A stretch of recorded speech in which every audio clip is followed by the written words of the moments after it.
Hey everyone, welcome back to our channel. Today I'm going to show you how you can delete your partition into your Windows 11. So without wasting any time, let's get started. So first, if you go to the File Explorer, you can see I have two partitions over here. One is Home and one is Powerhouse.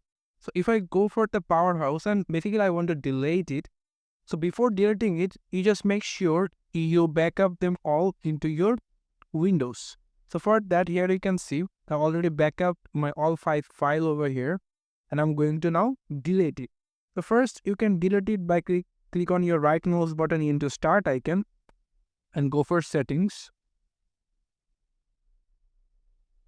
and you can go for the system setting over here, and then you can see over here the storage. Click on that, scroll down a little bit, and then you will find advanced storage settings over here. Click on that. And after that, you can see in the advanced storage settings, you will find disk and volumes. Click on that. And here you can see, here is my home C drive and here is my Powerhouse D drive. So basically, I want to delete it. So click on the properties section and you can see over here, the format section is over here.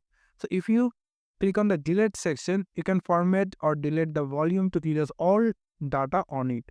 So if you click on delete, it will all delete it into your Powerhouse D drive.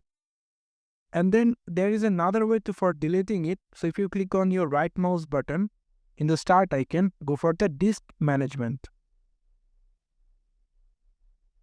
And after that, here you can see this is my C drive and this is my D drive.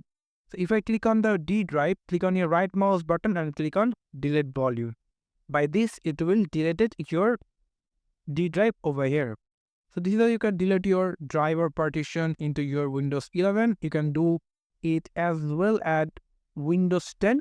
Thank you so much for watching this video. I hope to see you in another video. Till then, goodbye.